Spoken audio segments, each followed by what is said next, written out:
আসসালামু আলাইকুম। বাংলা লিখিত প্রস্তুতির জন্য কোন বই পড়তে হবে? কোথা থেকে হয় বাংলার লিখিত প্রস্তুতি? ঢাকা বিশ্ববিদ্যালয় এবং খুলনা বিশ্ববিদ্যালয়ে বাংলা লিখিত আসে। ঢাকা বিশ্ববিদ্যালয়ে বাংলা লিখিত তো এখন শিক্ষার্থীদের জন্য গলার কাটা। মূলত লিখিতর কারণেই অনেক শিক্ষার্থী চান্স পাচ্ছে না। লিখিতর কারণেই অনেক শিক্ষার্থী তাদের প্রত্যাশিত যে সাবজেক্ট পাচ্ছে না। তো লিখিতর জন্য কি পড়তে হবে, কিভাবে পড়তে হবে, কোথা থেকে পড়তে হবে, আজকের ক্লাসে আমরা দেখব। বাংলার লিখিত প্রস্তুতি কিভাবে শুরু করব।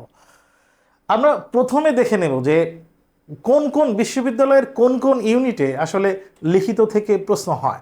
আমরা দেখতে পাচ্ছি যে লিখিত প্রশ্ন হয় মূলত দুইটা বিশ্ববিদ্যালয়, ঢাকা বিশ্ববিদ্যালয় এবং খুলনা বিশ্ববিদ্যালয়।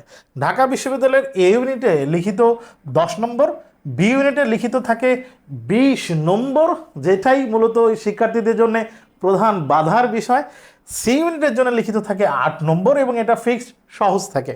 এ ইউনিট এবং সি ইউনিটের লিখিত সহজ হলেও বি ইউনিটের লিখিত কিন্তু বেশ কঠিন। অনেকেই জানে, যেটা যারা পরীক্ষা দিয়েছে তারা এটা ভালো করে বলতে পারবে। খুলনা বিশ্ববিদ্যালয়ের সি ইউনিট, যেটা মানবিকের জন্যে, সেখানে লিখিত 10 নম্বর থাকে, এটাও সহজ থাকে, কঠিন থাকে না। লিখিত প্রস্তুতি কিভাবে শুরু করব সেটার জন্য দরকার প্রশ্ন বিশ্লেষণ।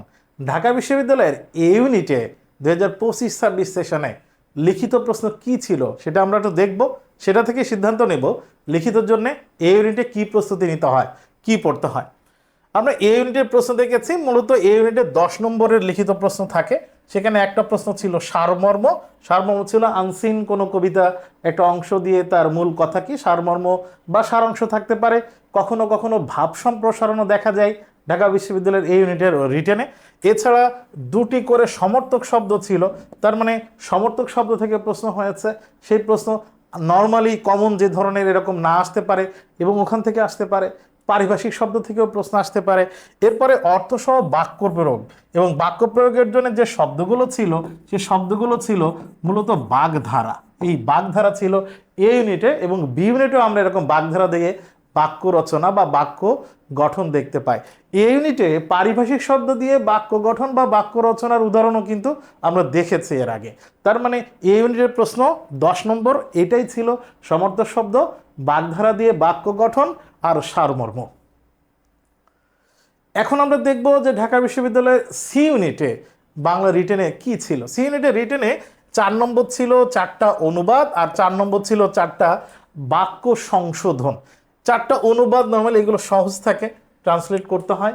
সাধারণত স্বাভাবিক অনুবাদ না করে আমরা একটু চেষ্টা করব ভাবানুবাদ বা একটু সুন্দর বাক্যে তার উত্তর লেখা, তাহলে ফুল নম্বর পাবো একটা একটার জন্যে। আর বাক্যের সংশোধন, ভুল সংশোধনের ক্ষেত্রে এখানে আমাকে বানান সংশোধন করতে হয় আর ব্যাকরণগত ত্রুটি সংশোধন করতে হয়। খুবই গুরুত্বপূর্ণ একটা ইনস্ট্রাকশন দেয়া থাকে, সেটা কিন্তু খুবই গুরুত্বপূর্ণ।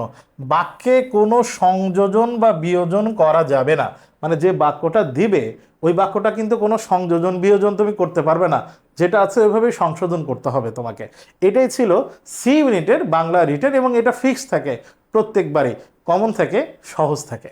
বাংলা লিখিত প্রস্তুতি কিভাবে শুরু করব সেটার জন্য আমার দরকার প্রশ্ন বিশ্লেষণ। ঢাকা বিশ্ববিদ্যালয়ের বি ইউনিটে 2025-26 সেশনে বাংলা লিখিত প্রশ্ন কি এসেছিল সেটা দেখার পরে আমরা সিদ্ধান্ত নিতে পারবো লিখিতর জন্য আমাকে কি পড়তে হবে, কোন বই থেকে পড়তে হবে, কিভাবে পড়তে হবে। আমরা প্রশ্ন বিশ্লেষণ দেখি। এবছর যে প্রশ্ন এসেছিল প্রথমটা ছিল অনুচ্ছেদটি পড়ে নিচে প্রশ্নগুলোর উত্তর দাও। এখানে আমরা দেখতে পাই যে এখান থেকে প্রশ্ন হয়েছে, এটা যৌবনের গান প্রবন্ধ থেকে প্রশ্ন হয়েছে।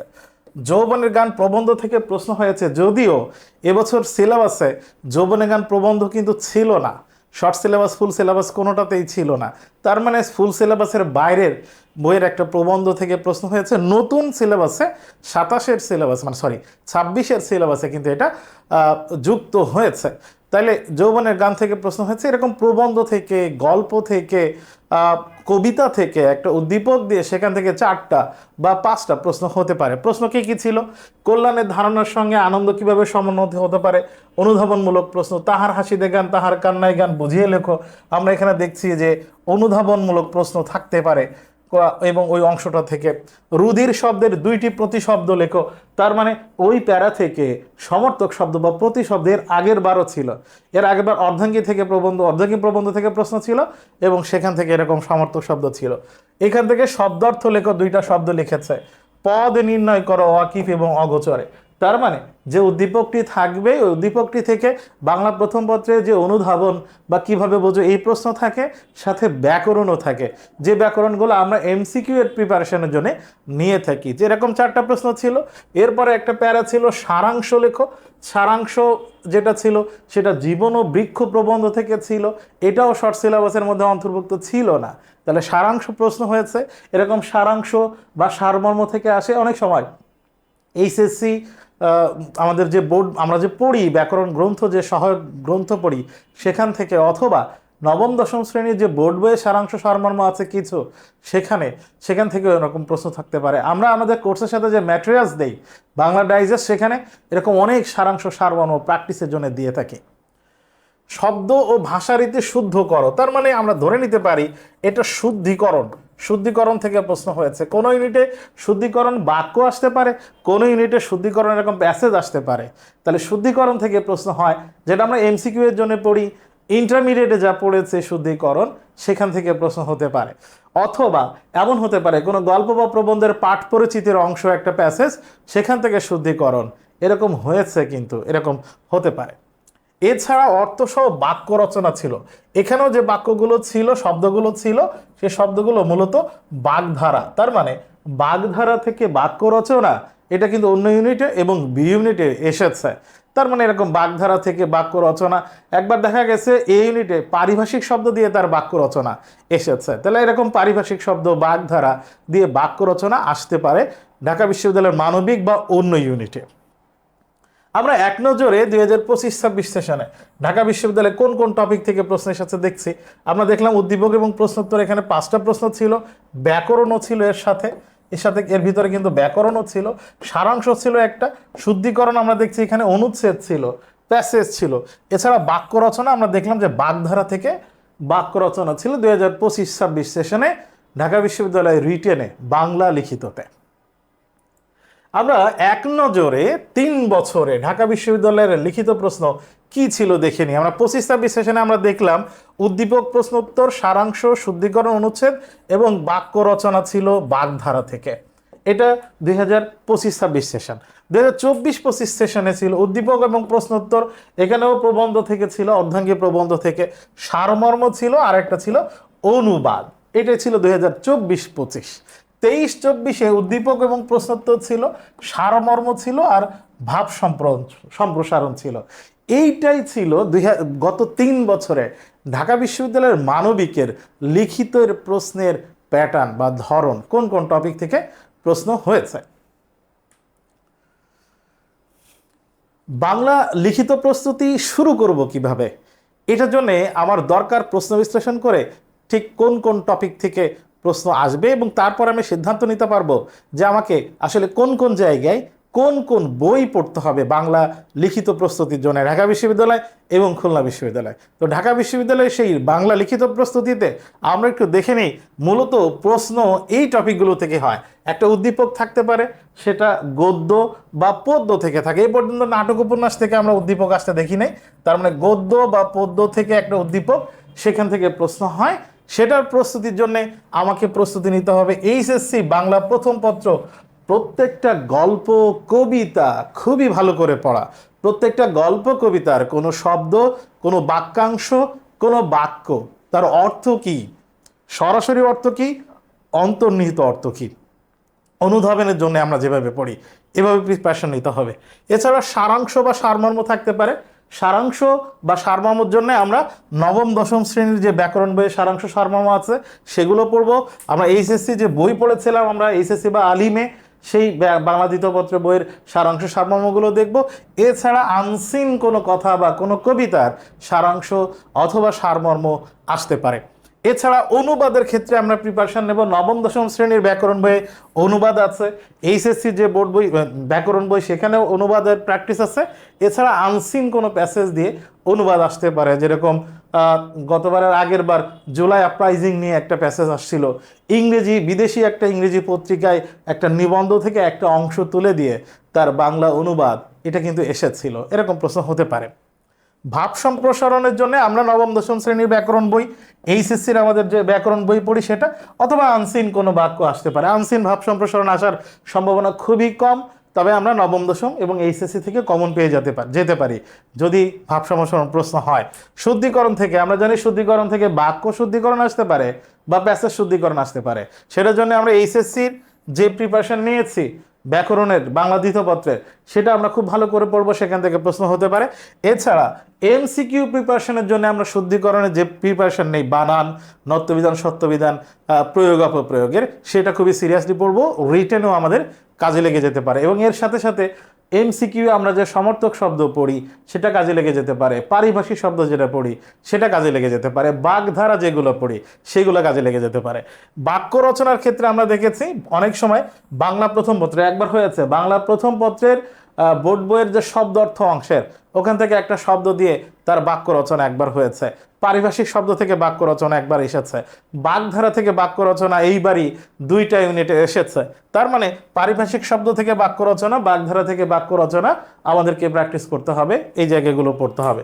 এটার জন্য আমরা এমসিকিউ প্রিপারেশনের জন্য যেগুলো পড়ি সেগুলোই পড়লে হবে। আর বাংলা প্রথম পত্রের শব্দার্থ অংশ।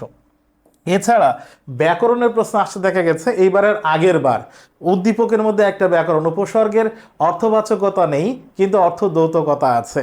এই প্রশ্ন 2 জায়গার জন্য গুরুত্বপূর্ণ, খুলনা এবং ঢাকা বিশ্ববিদ্যালয়ের জন্য। তো আমরা বাংলা দ্বিতীয় পত্রের যে রিটেন অংশ, মুখস্থ করা কিছু অংশ পড়ি, যেরকম বানান শুদ্ধিকরণ কিন্তু বানানের নিয়ম পড়ি, নত্যবিধান সত্যবিধানের নিয়ম পড়ি, উপসর্গের অর্থবাচকতা নেই কিন্তু অর্থদ্যোতকতা আছে, খুবই কমন একটা প্রশ্ন, এটা আমরা পড়ি। এইটা আমাদের প্রিপারেশন নিতে হবে। তার মানে ব্যাকরণ অংশের এইচএসসি বাংলা দ্বিতীয়ের যে ব্যাকরণ প্রিপারেশন আর এমসিকিউ এর যে প্রিপারেশন আমরা নেই সেটা পড়তে হবে। এই যে বাগধারা, সমর্থক শব্দ যেটা বললাম, এটা ঢাকা বিশ্ববিদ্যালয়ে মানবিকের ইউনিটের রিটেনের ভালো প্রস্তুতির জন্য আমাদের সাজেশন। লিখিত প্রস্তুতি ভালো করার জন্য খুলনা বিশ্ববিদ্যালয়ের সি ইউনিটে লিখিত প্রশ্ন হয়। খুলনা বিশ্ববিদ্যালয়ের সি ইউনিটের প্রশ্ন আসলে কি ছিল এই বছর সেটা একটু আমরা দেখি। এবছর খুলনা বিশ্ববিদ্যালয়ের প্রশ্ন খুবই সহজ, 10 নম্বরের একটা রিটেন, 10 নম্বর কিন্তু এই কবিতার একটা বাক্য, যে কবিতা শুনতে জানে না অভ্যুত্থানের জলোচ্ছ্বাস তাকে নতজানু করবে। তার মানে কবিতা, আমাদের পাঠ্য বইয়ের কবিতার একটা অংশ বাক্য কিন্তু একটু পরিবর্তন করে দিয়েছে। তাহলে একটু পরিবর্তন করে দিয়ে বলেছে যে এ সম্পর্কে তুমি লেখো, চরণ 2টি, নিচের চরণ 2টি ব্যাখ্যা করো। মূলত এই ব্যাখ্যাটা হচ্ছে অনুচ্ছেদ, ধরে নিতে পারি এটা একটা অনুচ্ছেদ। আমরা এটা ভাব সম্প্রসারণের মতো ব্যাখ্যা করব, কিন্তু অনুচ্ছেদ যেভাবে লিখতে হয় সেভাবে লিখব। 10 নম্বরের যেহেতু জায়গা দিবে সেই অনুযায়ী আমাকে লিখতে হবে। 10 নম্বরের এই অনুচ্ছেদ আনসিন কোনো কথা, আমাদের কবিতার কোনো বাক্য, এরকম প্রশ্ন হতে পারে। এটাই ছিল খুলনা বিশ্ববিদ্যালয়ের 2025-26 সেশনে সি ইউনিটের বাংলা মানবিকের রিটেন প্রশ্ন। তো খুলনা বিশ্ববিদ্যালয়ের জন্য আমি কি প্রিপারেশন নেব? এর আগের বার খুলনা বিশ্ববিদ্যালয়ে দেখা গেছে ছোট ছোট ব্যাকরণের প্রশ্ন ছিল, যেটা আমাদের ইন্টারমিডিয়েটে বা আমরা এমসিকিউ প্রিপারেশনের জন্য যেগুলো নিই সেগুলো থেকে এসেছে। তার মানে আমরা অনুধাবন প্রশ্ন পড়ব প্রথম পত্রের, এইচএসসি বাংলা প্রথম পত্রের অনুধাবন একটা প্রশ্ন বা 2টা প্রশ্ন দিয়ে সেটা বিশ্লেষণ করা আসতে পারে খুলনা বিশ্ববিদ্যালয়ের রিটেন। এছাড়া ব্যাকরণের অংশে আমরা এইচএসসির ব্যাকরণের যে অংশগুলো পড়ি, ওই যে উপসর্গের অর্থবাচকতা নেই, অর্থদ্যোতকতা আছে, বাক্যের শ্রেণী বিভাগ, ব্যাকরণিক শব্দ শ্রেণী বলতে কি বোঝো, এই টাইপের বাংলা বানানের নিয়ম, নত্যবিধান সত্যবিধানের নিয়ম, ওই ব্যাকরণগুলো পড়বো। আর এমসিকিউ এর জন্য যে টপিকগুলো আমরা পড়ি, যে প্রিপারেশনগুলো নিই, ওইটা সিরিয়াসলি পড়লে ওখান থেকেও প্রশ্ন হতে পারে খুলনা বিশ্ববিদ্যালয়ে বাংলা প্রশ্ন। এই ছিল বাংলা লিখিত প্রস্তুতি, কি করতে হবে, কি পড়তে হবে, কিভাবে পড়তে হবে সেই বিষয়ে আমাদের দিক নির্দেশনা। এরকম গাইডলাইন এবং দিক নির্দেশনা নিয়ে সামনে আবার তোমাদের সাথে দেখা হবে। ততক্ষণ ভালো থেকো, সুস্থ থেকো, আসসালামু আলাইকুম।